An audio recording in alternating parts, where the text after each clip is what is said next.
In the heart of Johannesburg, where the dust from taxis never truly settles, and the voice of street preachers blends with the scent of roasted maize, there lived a quiet man named Lemmy. Most people knew him only by his daily rhythm: sunrise rides, gospel tunes in the background, and a kind word for anyone who entered his faded minibus taxi. He wasn't loud. He didn't advertise himself. His shirt was always clean, though worn. His trousers were ironed, but not new. His smile? Gentle and unforced, like water flowing over smooth stones. Every morning, he read his Bible before starting the engine, sometimes under a tree, sometimes with one leg resting on a tire. He never quoted scripture to impress people. He lived scripture. Let your light so shine before men, that they may see your good deeds and glorify your Father in heaven. Matthew 5:16. To many, Lemmy was just a taxi man, but to heaven, Lemmy was a trusted steward. He carried schoolchildren in wrinkled uniforms and sometimes bought snacks for those who forgot their lunch. He would say, "Don't worry, when you learn well, one day you will feed a generation." Sometimes he'd tell the boys, "You don't need to smoke to look tough. Real men build, not burn." He didn't preach with a microphone. He preached by living. He helped pregnant women climb into the van. He waited extra minutes for the elderly to find change. He even wiped seats before passengers got in. African proverb: a tree does not move unless the wind blows it, but a wise man moves before the wind comes. But Lemmy hadn't always moved with wisdom. There was a time when the storm caught him right in the open. Years ago, when he was still in his 20s, Lemmy had lost everything. He had just been laid off from a promising job. The company folded without notice. His bank account was empty. His landlord gave him 3 days to leave. The girl he was courting left him with a single message: love cannot grow where there is no future. He tried to be strong, but everything around him kept shrinking: his pride, his voice, his hope. It was on the third night, with no food in his stomach and no place to go, that Lemmy walked into a hospital. His cousin had been hit by a car and Lemmy needed to see him. The receptionist didn't even look up. "Do you have a deposit?" "Please, I just need to see him, even for a minute." "No cash, no entry." He pleaded, begged, cried. People walked past him like wind through a broken window. He collapsed on the hospital bench, weak, ashamed, forgotten. That night, under the concrete roof of that hospital corridor, Lemmy did the only thing he could. He looked up into the black sky, then dropped to his knees, right there beside the generator shed. His voice was not loud. His tears carried more words than his mouth. "God, if you can hear me, don't give me riches for myself. Give me something I can use to lift others. And I promise, I will never seek the credit. I will just serve, quietly, always." He sat there, head against the wall, empty inside. But for the first time, he felt heaven listening. The next morning, he woke up to a miracle. A pastor from a nearby church had passed by and found him, still on the ground. The man offered him breakfast, shelter, and a word from Isaiah 58. "If you spend yourselves in behalf of the hungry and satisfy the needs of the oppressed, your light will rise in the darkness." That was the turning point. From that one act of kindness, Lemmy began rebuilding, slowly, quietly, one favor at a time, one divine helper after another, until doors started opening that no man could shut. He got a job, then a contract, then a company, then another. And from every breakthrough he gave back. He never forgot that night, that bench, that prayer, that vow. From that day forward, Lemmy lived not as someone who survived, but as someone sent. A man not chasing profit, but purpose.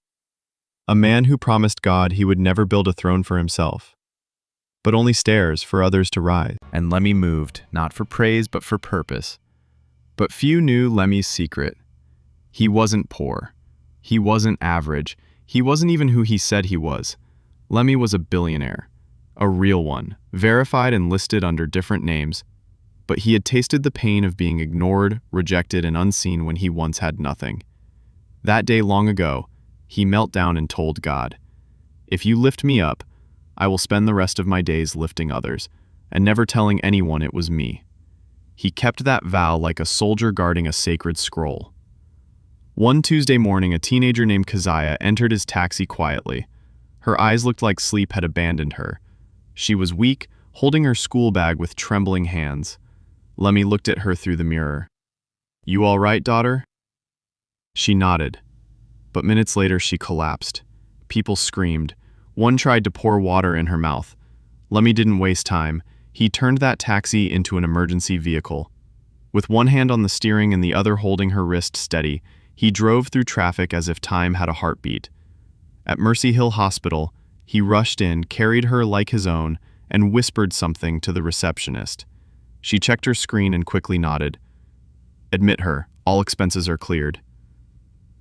By the time Mama Clara, Keziah's mother, arrived, shaking and barefoot from running, Lemmy had vanished. All she saw was a simple man disappearing into a crowd and her daughter breathing again. Later that week, as news slowly reached ears and hearts, people began to whisper, "Who is that man? A stranger doesn't pay hospital bills. Maybe he's an angel." Or maybe someone joked, "He's a millionaire in disguise." African proverb, "The chameleon hides not because it is weak, but because it is wise." But Lemmy wasn't hiding out of fear. He was hiding in obedience. One evening, a young taxi conductor named Rashid tried to follow Lemmy. He was curious. He had noticed Lemmy never cursed, never took bribes, and was always early. Rashid said to himself, "A man this consistent must be serving someone greater than himself." What he didn't know was that Lemmy was on his way to the hills, where his true work lived. In a quiet compound guarded by silence, Lemmy removed his faded shirt and wore a tailored black suit. There, in a simple conference room, he met with directors from his hidden charity organizations. One read out updates. "Sir, 23 new orphans are under our school program. The clinic in Soweto is ready. We've cleared the church building loan." Lemmy nodded. "Pay the builders double. They worked hard. And expand the widow's fund. Let the people know the church still sees them." The young secretary looked up, awed. "Sir, should we share this with the media?" Lemmy looked down at his Bible, then said, "When a trumpet blows for praise, God no longer listens with his heart. Let the left hand not know what the right is doing," referencing Matthew 6:3. Back in the city, Mama Clara waited all day by the taxi park with Keziah. When Lemmy arrived, she ran to him. "You saved my daughter. I don't even know your name." Lemmy held her hands gently. "Ma, I did nothing special. You've thanked the wrong man. Thank the one who gives breath." He walked away slowly. But as he walked, her eyes filled with tears, not from sadness, but from wonder. Gospel truth. True riches are not kept in banks. They're stored in the hearts we lift, the burdens we carry, and the love we plant in silence. African proverb. Even the moon has scars, but it lights the night without complaining. Lemmy carried his scars. Scars from rejection, from hunger, from betrayal. But he didn't use them as excuses. He used them as fuel. He was not trying to be remembered. He was trying to be useful. Anyone got in. But behind his quiet smile was a vow, a sacred promise made on a hospital bench after he lost everything. When hunger silenced his pride, when rejection broke his strength, he prayed, not for riches, but for purpose. And God answered. From taxi rides to miracles, Lemmy began lifting others quietly, paying hospital bills, saving schoolgirls, and funding charities in secret. His story wasn't about being noticed, it was about being faithful. But in today's world where everyone wants to go viral, Lemmy chose to remain invisible, so only God would be seen. Welcome to Part 2 with sub-theme, Grace in the Shadows, the man they tried to bury. The Billionaire Taxi Man, a hidden empire of kindness, a story of betrayal, accusations, a secret nearly exposed, and grace that speaks louder than scandal. Before we begin, if you believe stories like this can heal, inspire, and transform, don't forget to subscribe to African Gospel Tales. Click the notification bell and share this video with someone who needs light today. Because sometimes, all it takes is one true story to remind someone God still works in silence, and greatness still wears humility. Let your light so shine before men that they may see your good deeds and glorify your Father in heaven. Matthew, chapter 5, verse 16. Now, let's begin. Trouble doesn't always announce itself with thunder. Sometimes it arrives with a whisper, soft, sly, and sharp enough to cut a man's legacy in half. It began one cloudy Thursday. At Mercy Hill Primary School, a teenage girl named Santo sat on the school steps, tears in her eyes, a letter of suspension in her hand. Her school fees were overdue. Her mother, who sold roasted groundnuts near the city train station, had begged the bursar that morning. But rules were rules. No payment, no class, they told her. That same afternoon, while Santo walked home with swollen eyes and empty books, she passed a group of students whispering. "You heard what they said? About the old taxi man? Yes, they say he gives money to girls. Not to everyone, only some, Santo too. But Santo is broke." "Exactly. That's why she's angry. Maybe he dropped her." That's how the devil dances, in circles of gossip and doubt. By the next day, the story had legs. The staff room began buzzing. Have you ever wondered where that Lemmy gets his money? He paid full hospital bills. Who does that? And didn't he once donate food items to the clinic? Something is not adding up. One teacher even joked. Maybe he's running from Interpol. The room laughed. But outside the school walls, the laughter grew teeth. A woman at the market stall said, "My daughter said the taxi man gave her sweets and said, 'Be strong, child.' That's suspicious, isn't it?" Another replied, "No man just helps girls for free." And just like that, suspicion became accusation. That evening, a silent message passed through the district office. Subject, suspicious activity, unverified benefactor visiting teenage girls. They didn't say his name outright, but everyone knew who it was. And in the cold language of bureaucratic fear, they began to prepare a visit. Meanwhile, Lemmy was at a charity center near Yeovil, helping organize winter jackets for displaced families. He smiled gently as a young boy tried on a coat 2 sizes too big. He knelt, adjusted the sleeves, and whispered, "Now you look like a future CEO." Outside that door, the world was twisting his kindness into a noose. By 7 p.m., Lemmy sat under a fig tree, reading his Bible by torchlight. He paused on this verse. "Do not be overcome by evil, but overcome evil with good." Romans 12:21. He didn't know he was being watched, whispered about, labeled. But heaven knew. Friday morning arrived with the smell of rain. Lemmy was already at the Haxie Park, wiping his dusty mirrors with an old towel, humming a gospel chorus under his breath. "Though the storm may rise, I will trust in you."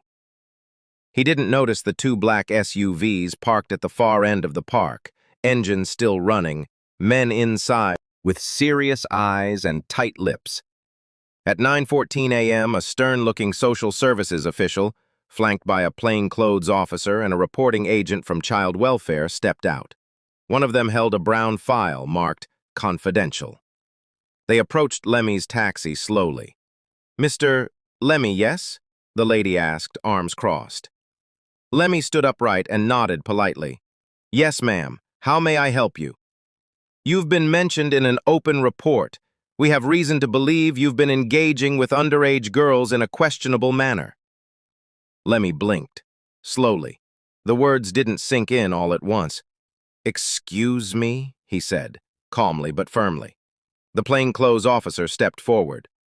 You may not be under arrest yet, sir, but we advise you to cooperate fully. These are serious claims, especially considering your anonymity. Lemmy looked down. Not in shame, but in shock. In his heart a prayer rose, quiet as a whisper. Father, let truth walk louder than noise. The lady continued. A young girl named Santo was suspended recently. Rumors link her emotional breakdown to an inappropriate relationship with you. Lemmy's jaw clenched, not from fear, but from a deep grief. I have never, he began, but his voice trembled. He paused, collected himself, and tried again.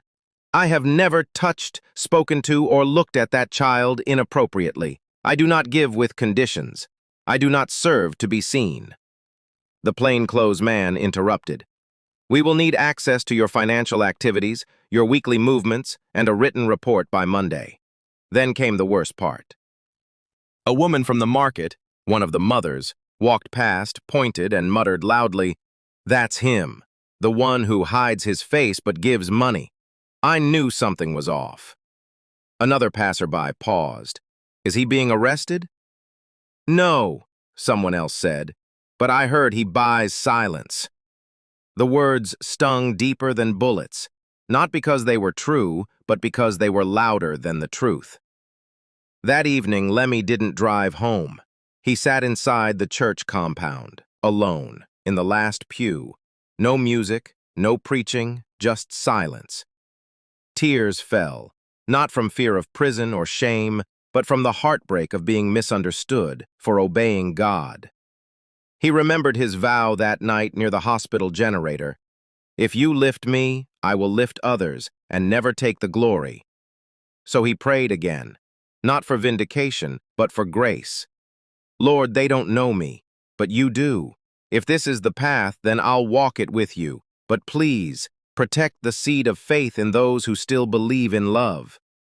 Just then, a hand touched his shoulder. It was Rashid, the young taxi conductor who had always admired him quietly. I heard what they said, Rashid whispered, and I don't believe it. Lemmy turned slowly, his eyes red.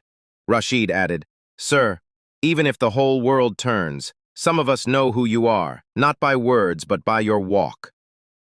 Lemmy's lips trembled. He reached for his Bible and turned to Isaiah 54:17. No weapon formed against you shall prosper, and every tongue that rises against you in judgment you shall condemn. This is the heritage of the servants of the Lord.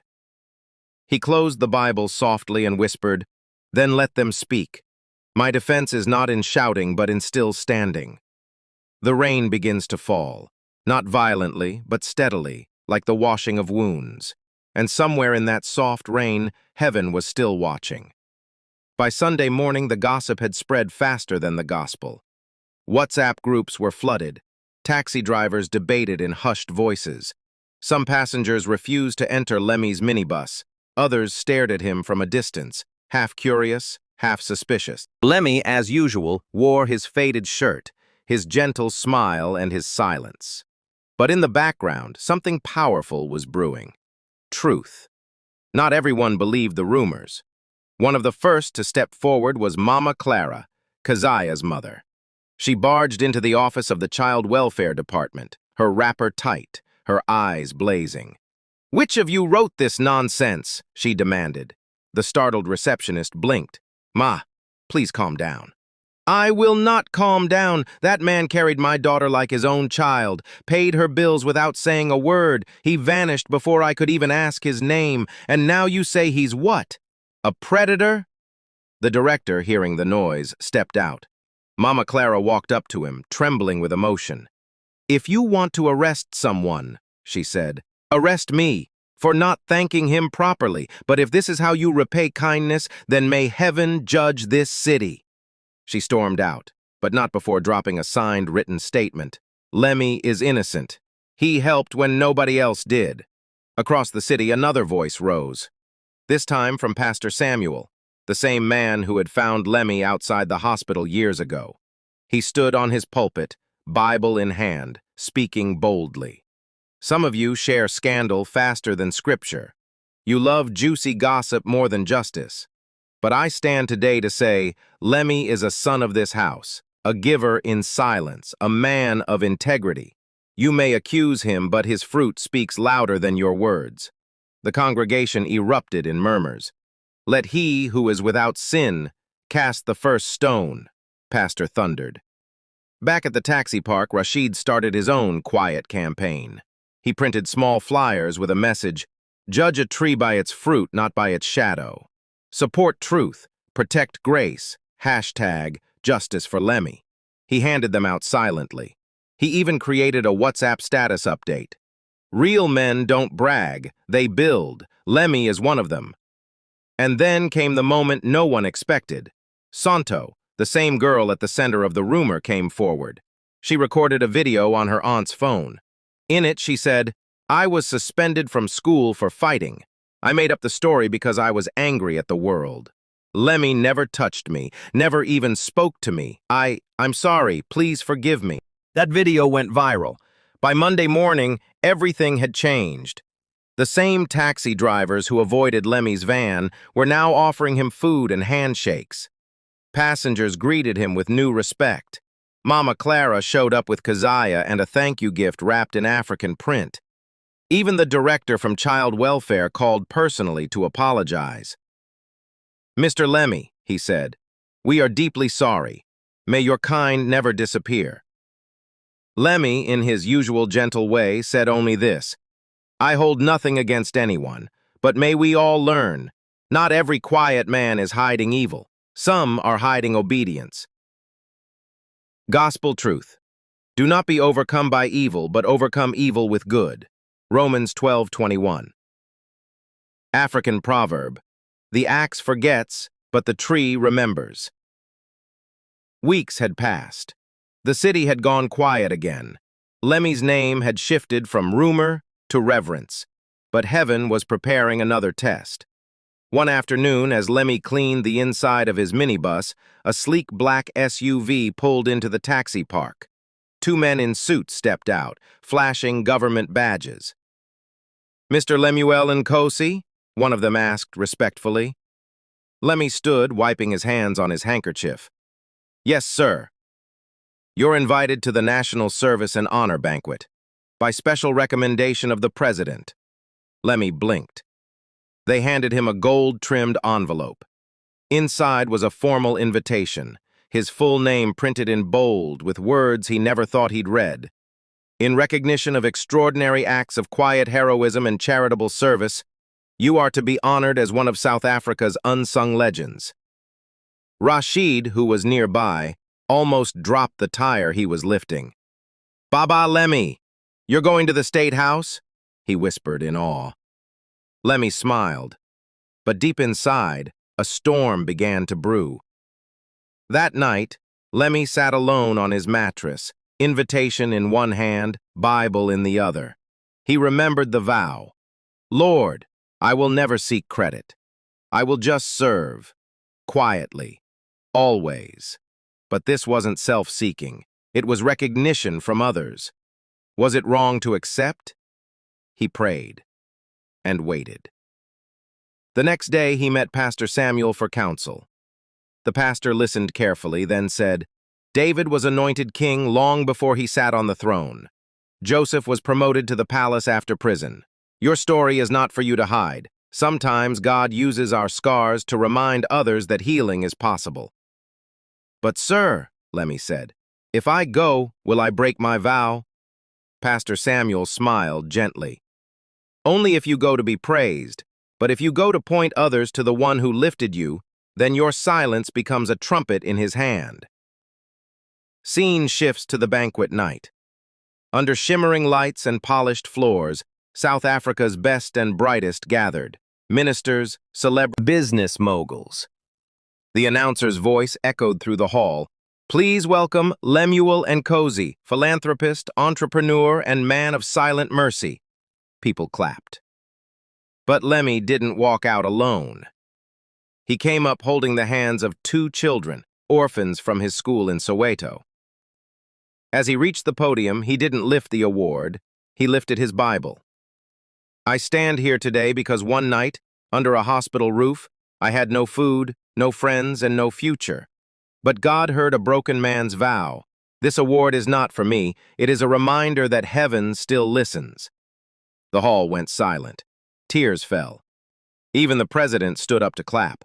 As Lemmy left the stage, he gave the award to one of the children. Here, let this remind you. You don't need a big name to make a big impact. African proverb.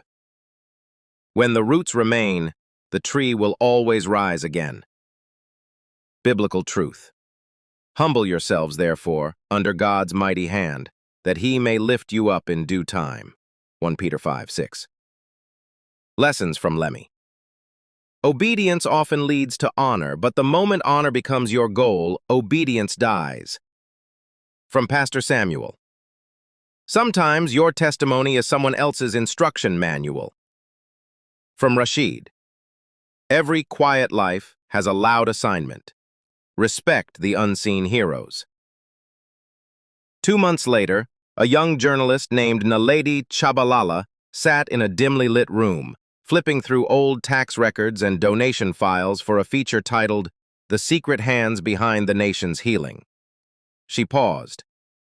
A name kept popping up, El Nkosi, always tied to anonymous donations, land leases for orphanages, debt payments for churches, and private school scholarships. Her eyes widened. Wait, Lemmy? She whispered. Lemuel Nkosi? She picked up her phone and typed quickly. In seconds, images surfaced. Lemmy's minibus, his modest clothes, his faded shoes. And next to it, a photo from the National Honor Banquet, a suited man holding children, a Bible, and a smile. Same face, same eyes. You're a billionaire, Naledi whispered. And nobody knows? She had her story. The headline was ready. The Billionaire Taxi Man, a hidden empire of kindness. But something tugged at her. She remembered how Lemmy walked out of the banquet, not to a private jet, but back to his old minibus.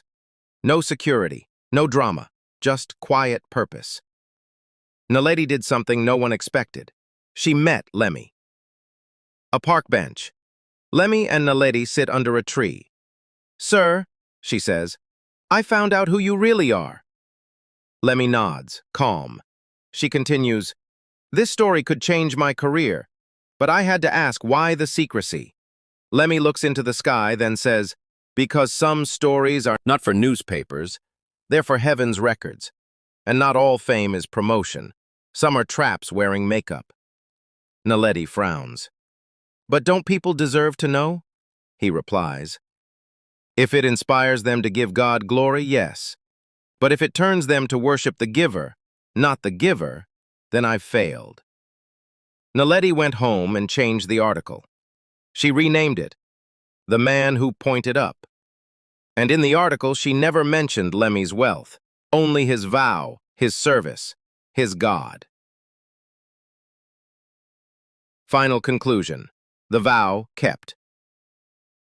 In the heart of a noisy city, among vendors and vans, there lived a man who could have ruled like a king, but chose instead to serve like a shadow. He built schools without signing the gates. He built clinics without cutting ribbons. He lifted hundreds and remained unknown to most. But to heaven, Lemmy's name rang like a trumpet of obedience. Lessons for daily life. Let your identity be hidden if it allows Christ to be revealed.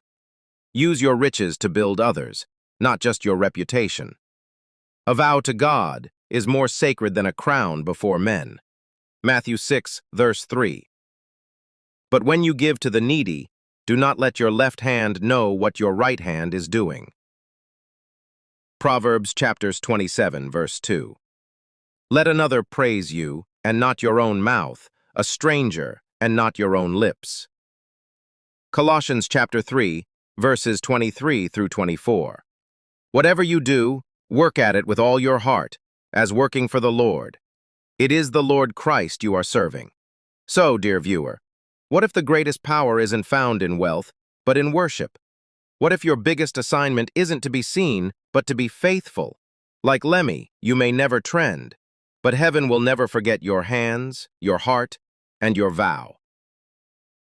Don't forget to subscribe, like, and share this message from African Gospel Tales. You never know who might need to hear that God still honors quiet obedience.